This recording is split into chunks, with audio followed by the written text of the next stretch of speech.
Hi friends, నేను మీ Kiran. Welcome back to Kiran fat sports channel. IPL 2024లో Sunrisers Hyderabad playoff రావడం చాలా అద్భుతం అనే చెప్పాలి. ఎందుకంటే ఇంతకుముందు సీజన్లో చివర్లో ఉంది, టేబుల్ చివర్లో ఉండి ఇప్పుడు ప్లే ఆఫ్కు రావడం వల్ల ఒక పర్ఫార్మెన్స్ బాగుందనే చెప్పొచ్చు. అదే ముఖ్యంగా బ్యాట్స్మెన్ వాళ్ళే వచ్చారు. అదే ముఖ్యంగా నలుగురు: Abhishek Sharma, Travis head, Nitish Kumar, Heinrich Klaasen. వీళ్ళైతే చాలా హెల్ప్ అయ్యారు టీంకి అని చెప్పొచ్చు. వీళ్ళ వల్లనే గెలుస్తూ వచ్చారు. బౌలింగ్లో ఓన్లీ బౌలింగ్ వల్ల గెలిచిన మ్యాచ్ అయితే ఒక్కటి కూడా లేదు. అండ్ కాస్త ఓపెన్గా ఈ వీడియోలో మాట్లాడుకున్నట్లయితే ఎవరు ఐపీఎల్ మెగా యాక్షన్ 2025లో రిలీజ్ కావాలి, వాళ్ళ వల్ల వచ్చే సీజన్లో టీంకు ఉపయోగం ఉండదు అనేది చాలా ఓపెన్గా ఈ వీడియోలో అయితే డిస్కస్ చేద్దాం. అండ్ ఎవరు రిలీజ్ అయ్యే అవకాశం ఉంది, ఎవరికి ఎన్ని కోట్లు పెట్టారు, అండ్ నెక్స్ట్ సీజన్లో అంత వచ్చే అవకాశం ఉందా లేదా, కంప్లీట్గా ఈ వీడియోలో ఉంటుంది. And IPL mega auction news కోసం వెయిట్ చేసేవారంతా వీడియోని అయితే లైక్ చేయండి, ముఖ్యంగా ఎస్ఆర్హెచ్ ఫ్యాన్స్ అండ్ ఇతర టీం ఫ్యాన్స్ కూడా.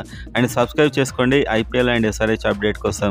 కామెంట్ చేయండి, ఐపీఎల్ 2025 మెగా యాక్షన్లో సన్ రైజర్స్ హైదరాబాద్ ఎవరిని ఖచ్చితంగా రిలీజ్ చేయాలని మీరు భావిస్తున్నారు అనేటువంటిది మీ ఒపీనియన్ చెప్పండి.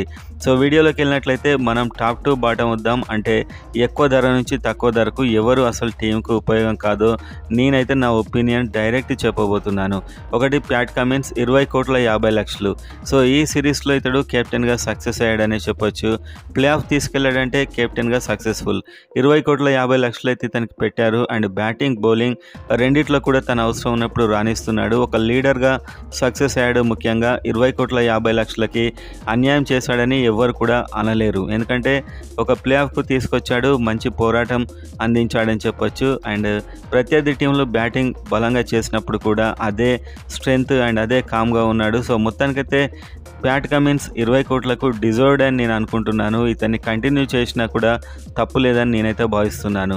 And number 2, Washington Sundar 8,75,00,000. So ఇంత పెట్టి కొన్న ఇతడు ఏ సీజన్లో కూడా సరిగా ఆడలేదు. నాకు తెలిసి వచ్చే సీజన్ కూడా ఇతన్ని కంటిన్యూ చేస్తే అదే టీం ఉంటుంది, అదే టీం బ్యాక్గ్రౌండ్ ఉంటుంది. సో మొత్తానికైతే ఎలాంటి యూజ్ ఉండదు అని ఇప్పటి వరకు అయితే నేను అనుకుంటున్నాను. సో ఒక క్వాలిఫైయర్ అయితే ఓడిపోయింది, ఫైనల్కి వెళ్ళాల్సిన క్వాలిఫైయర్. అండ్ ఈ మ్యాచ్ వరకు అయితే వాషింగ్టన్ సుందర్ ఎలాంటి ఉపయోగం లేదు వచ్చే సీజన్లో ఉంచుకుంటే అన్న యొక్క పర్సనల్ ఉద్దేశం.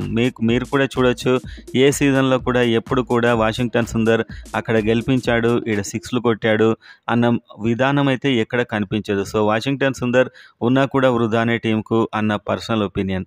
నెంబర్ 3లో మయాంక్ అగర్వాల్ 8,25,00,000 పెట్టారు. సో ఇంత భారీ అమౌంట్ టాప్ 3లో ఉన్నాడు, దానికి తగ్గ ఆట అయితే ఆడలేదు. టీంని ఎంకరేజ్ చేస్తున్నాడు, డగౌట్లో కూర్చొని చాలా ఎంకరేజ్ చేస్తున్నాడు, అదంతా కూడా తర్వాత విషయం. కానీ మ్యాచ్ పరంగా వచ్చినట్లయితే బ్యాటింగ్ చేయట్లేదు. ఈ అమౌంట్ పెడితే ఒక యంగ్ బ్యాట్స్మెన్ లేకుంటే యంగ్ ప్లేయర్ వచ్చి చాలా ఫెంటాస్టిక్ ఇన్నింగ్స్ ఆడేవారు. సో ఇతడు కూడా వచ్చే సీజన్ కూడా ఆడేలాగా అయితే నాకైతే అనిపించట్లేదు. కాబట్టి పక్కా రిలీజ్ అయితే బెస్ట్. నెంబర్ 4, రాహుల్ త్రిపాఠి 8 కోట్లు పెట్టుకున్నారు. కొన్ని మ్యాచెస్ ఫెయిల్ అయ్యాడు అండ్ రీసెంట్గా అయితే మళ్ళీ బాగానే ఆడుతున్నాడు. సో మొత్తానికి ఇతడిని కంటిన్యూ చేసినా కూడా బెస్ట్, కానీ ఇతన్ని విడిచిపెట్టి ఆర్టీఎం కార్డు ద్వారా తీసుకుంటే బెటర్ అని నా ఉద్దేశం. ఎందుకంటే అక్కడ ఇతనికి ఎంత డిమాండ్ వస్తుంది చూసి ఆర్టీఎం కార్డ్స్ కూడా ఉండబోతున్నాయి ఈసారి. So RTM card option Rahul త్రిపాఠికి ఉపయోగిస్తే అక్కడ అతనికి ఎంత డబ్బు వస్తుందో అర్థమవుతుంది. అండ్ నెంబర్ 5లో ట్రావిస్ హెడ్ 6,80,00,000. ఈసారి టీంలో వచ్చిన పెద్ద చేంజ్ ట్రావిస్ హెడ్ అని చెప్పొచ్చు. అతడు బ్యాటింగ్ చేసే విధానం అండ్ అతను 4లు 6లు కొట్టే విధానం, స్ట్రైక్ రేట్తోనే కొన్ని మ్యాచ్లు అవలీలా గెలిపించాడు. కొన్ని మ్యాచ్లు ఫెయిల్ అయ్యాడు, డకౌట్ అయ్యాడు వరుస 2 మ్యాచ్లు. తర్వాత విషయం, కానీ ప్లే ఆఫ్ రావడంలో ట్రావిస్ హెడ్ పాత్ర సగానికి పైగా ఉంటుంది. సో ఇతన్ని కంటిన్యూ చేసినా పోయేదేం లేదని నా ఉద్దేశం. ఇదే అమౌంట్కి అయితే ఇతడు మళ్ళీ దొరకడు ఒకవేళ యాక్షన్లోకి వెళ్ళినట్లయితే. Number 6, Abhishek Sharma 6,50,00,000. Same Travis హెడ్కి అయితే ఏదైతే చెప్పానో నేను అవన్నీ కూడా అభిషేక్ శర్మకు కూడా వర్తిస్తాయి. ఇతడి వల్లనే కొన్ని మ్యాచ్లు గెలిచారు, చాలా ఫెంటాస్టిక్ బ్యాట్స్మెన్. సో ఇతను ఎట్టి పరిస్థితుల్లో రిటైన్ చేసుకుంటేనే బెస్ట్ అని నేనైతే అనుకుంటున్నాను. ఎందుకంటే మొత్తం 14 మ్యాచ్ల్లో ఒక 6 మ్యాచ్లు అయినా కూడా 6 గెలిచేస్తారు. అలాంటి బ్యాటింగ్ ఉంటుంది అభిషేక్ శర్మ దగ్గర. 8 మ్యాచ్లు ఫెయిల్ అయినా కూడా గెలిచిన మ్యాచెస్ సంఖ్య అయితే ఎక్కువగా ఉంటుంది. Number 7, Heinrich Klaasen 5,25,00,000. నిస్సందేహంగా హెన్రిచ్ క్లాసన్ లాంటి ప్లేయర్ ఒకసారి యాక్షన్లోకి మీరు విడిచిపెట్టినట్లయితే 10 కోట్ల పైన 15 కోట్ల వరకు కూడా వెళ్ళొచ్చు. సో ఇతడి అమౌంట్ ఒప్పుకుంటే ఇతడికి మనకు మెగా యాక్షన్ అంటే పొజిషన్స్ ఉంటాయి, వాటికి ఫిక్స్డ్ అమౌంట్ ఉంటుంది. సో దానికి ఒప్పుకుంటే ఇతన్ని ఖచ్చితంగా తీసుకొని రిటైన్ చేసుకుంటేనే బెస్ట్ అని నా యొక్క ఉద్దేశం. And number 8 Bhuvneshwar Kumar 4,25,00,000. So Bhuvneshwar Kumar విషయంలో నేను చెప్పేది ఏంటంటే సో ప్రజెంట్గా ఇతడి ప్రైస్ చూసుకుంటే 4,20,00,000 అండ్ పర్ఫార్మెన్స్ వైజ్గా ఇతడు ఇస్తున్నటువంటి కొద్దిగా రన్స్ తక్కువగా ఇస్తున్నాడు అండ్ అప్పుడప్పుడు వికెట్ కూడా తీస్తున్నాడు. సో మొత్తానికి ధర విషయంతో పోలిస్తే ఈసారి ఇతను రిలీజ్ చేసిన యాక్షన్లో మళ్ళీ తీసుకోవచ్చు. మనకు 2022 మెగా యాక్షన్లో కూడా రిలీజ్ చేసి యాక్షన్లో మళ్ళీ తీసుకోవడం అయితే జరిగింది. అప్పుడు ఆర్టీఎం కార్డు కూడా లేదు అండ్ ఈసారి ఆర్టీఎం కార్డు కూడా ఉండే అవకాశం ఉంది. సో భువనేశ్వర్ కుమార్ని ఎక్స్పీరియన్స్ దృష్ట్యా అయితే ఖచ్చితంగా వచ్చే సీజన్లో మళ్ళీ స్టార్టింగ్లో అయినా యాక్షన్లో అయినా ఆర్టీఎం ద్వారా తీసుకోవచ్చు. Number 9 Marco Jansen. So Marco Jansen కూడా ఎలా యూజ్ లేదు, 4,20,00,000 పెట్టారు. సో ఇతనికి ఛాన్స్ ఇచ్చినా కూడా ఫెయిల్ అవుతున్నాడు. అలాంటప్పుడు టీంలో వృధానే నాకు తెలిసి. సో ఆర్టీఎం కార్డు ద్వారా ఏదైనా తక్కువ అమౌంట్కు లభిస్తే మళ్ళీ తీసుకోవచ్చు. అలాంటి ప్లేయర్ ఇతను. కానీ సింగిల్ హ్యాండ్గా మ్యాచ్ని గెలిపించే సత్తా అయితే లేదు. ఇతన్ని రిటైన్ చేసుకున్నా చేసుకోకపోయినా పెద్ద ఎఫెక్ట్ అయితే ఉండదు. నెంబర్ 10 నటరాజన్. ఇప్పుడైతే 4 కోట్లు పెట్టుకున్నారు అండ్ 4 కోట్ల పర్ఫార్మెన్స్ అయితే ఇస్తున్నాడు. ఖచ్చితంగా డిజర్వ్డ్. వచ్చే సీజన్ ఎట్టి పరిస్థితుల్లో రిటైన్ చేసుకోవాలి. నెంబర్ 12 చూస్తే ఉమ్రాన్ మాలిక్ 4 కోట్లు. సో ఉమ్రాన్ మాలిక్ అంటే చాలామందికి ఇష్టం ఉండొచ్చు. ఎందుకంటే ఒక exciting bowling and fast bowling.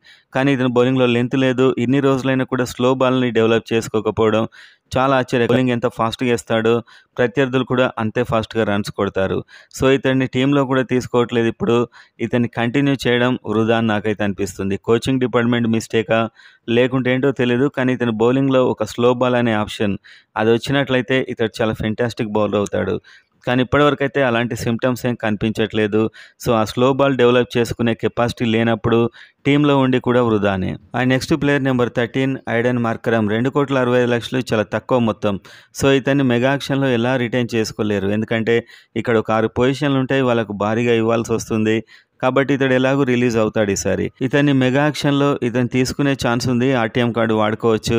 ఎలాగైనా యూస్ఫుల్ ప్లేయర్ అని నాకైతే అనిపిస్తుంది. సో ఐడెన్ మార్కరమ్ టీంలో ఉన్నా కూడా టీం కోసం ఆడే బ్యాట్స్మెన్. నెంబర్ 14 షాబాద్ అహ్మద్. 2,40,00,000 పెట్టి ఇతన్ని తీసుకున్నారు.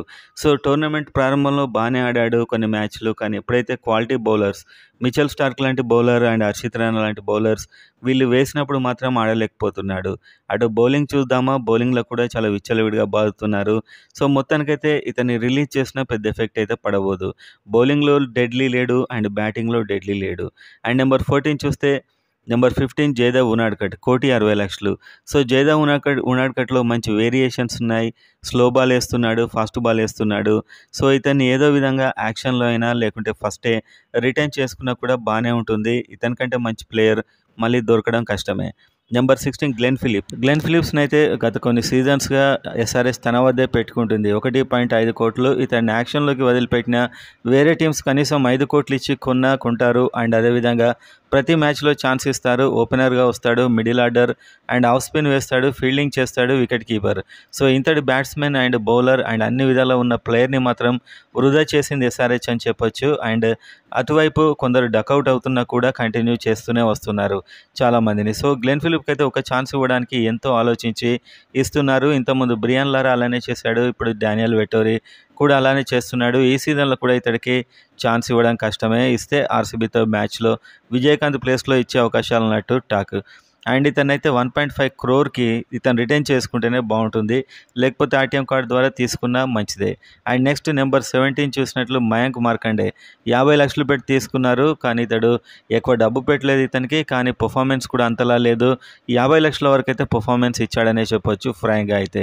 అండ్ ఇతన్ని కావాలంటే తక్కువ ధరకు వచ్చినట్లయితే రిటైన్ చేసుకోవచ్చు. నెంబర్ 18 ఫజల్ ఫారూఖీ 50,00,000.